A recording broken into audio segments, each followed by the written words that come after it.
பிரபண்ணே பிரகாஷ் அண்ணனை பற்றி சொன்னேன் இல்லையா? ஆமாம், பார்த்துக்கோங்க. அதாவது எப்படின்னா, அந்த பிரபண்ணனை பார்த்தா எனக்கு எங்கிட்ட இருந்து தான் எனக்கு பயம் வரும்னே தெரியாது. அப்படி ஒரு பயம் வரும் பார்த்துக்கோங்க. ஆனால் பிரகாசனை வந்து அப்படி கிடையாதுங்க.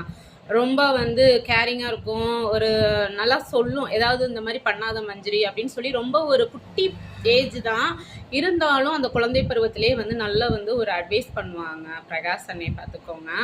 அதுக்கப்புறம் பார்த்தீங்கன்னா எங்கள் அத்தை வந்து ஒரு விஷயம் பண்ணாங்கங்க. அது என்னன்னா, ஒரு அந்த டைம்லாம் பார்த்துக்கோங்க, பிறந்த நாள் வந்து நம்ம வந்து இந்த ஆசை சாக்லேட் தான் வந்து நம்ம எல்லாருமே வந்து விநியோகம் பண்ணுவோம். அதாவது வந்து நம்மளோட ஒரு சின்ன சின்ன சந்தோஷங்கள் அப்படின்னு பார்த்தீங்கன்னா அந்த ஆசை சாக்லேட் தான்.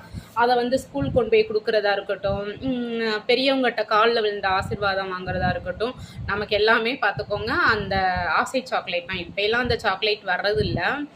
அப்போ எங்கள் அத்தை வந்து அன்னைக்கு எனக்கு பிறந்த நாள் ஆடி 1. ஆனால் எனக்கு அன்னைக்கு பிறந்த நாள்னு எனக்கு தெரியலை. அப்போ என்ன பண்ணாங்கன்னா, ஒரு கடை அடைச்சிட்டு ஒரு 9:30 மணி இருக்குன்னு நினைக்கிறேன். 9:30 அன்னைக்கு வந்து நைட்டு 9:30 சொல்கிறேன். எங்கள் அத்தை சொல்கிறாங்க, எங்கடி நீ சாக்லேட் கொண்டு வருவேன்னு பார்த்தேன், நீ வந்து இன்னும் சாக்லேட்டே கொண்டு வரல அப்படின்னாங்க. அப்போ வந்து சாக்லேட்டா எதுக்குத்தா அப்படின்னேன். இன்னைக்கு உனக்கு பிறந்த நாளுடி அப்படின்னாங்க. பிறந்த நாளா அப்படின்னு. இல்லைத்தா நீங்கள் போய் சொல்கிறீங்க அப்படின்னு. அப்போ தான் எங்கள் அத்தை வந்து காலண்டர் எடுத்து காட்டி, ஏய் பாருடி ஆடி 1டி இன்னைக்கு உனக்கு பிறந்த நாள்டி அப்படின்னாங்க.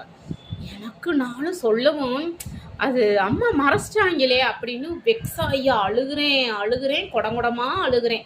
எங்கே உட்காந்து எங்கள் அத்தை வீட்டு மாடிப்படியில் உட்காந்து அழுகிறேன். அதாவது வந்து கடை இப்படித்தான் இருக்கும். கடை இப்படி இருக்கும்னா சைடில் தான் வந்து மாடிப்படி, அதுக்கு மேலே தான் பார்த்துக்கோங்க வீடு. உட்காந்து அழுகுறேன். எங்கள் அம்மா, என்னடா கடைக்கு போன பிள்ளைய ஆளை காணாமே அப்படின்னு சொல்லி கடைக்கு வந்துட்டாங்க. எனக்கா அப்படின்னு சொல்லி எங்கள் அத்தை கேட்டாங்க.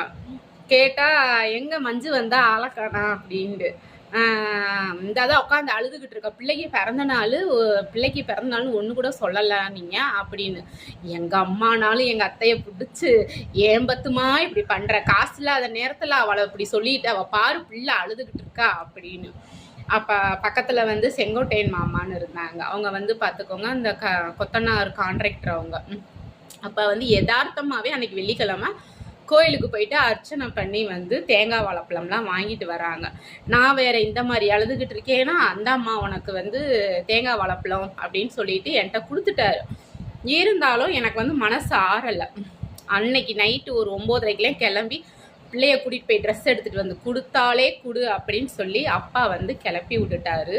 ஸோ கிளப்பி அதுக்கப்புறம் பிறந்த நாளைக்கு என்னென்ன சர்ப்ரைஸ் பண்ணாங்க அப்படின்னா அடுத்த வீடியோவில் சொல்கிறேன் நான்.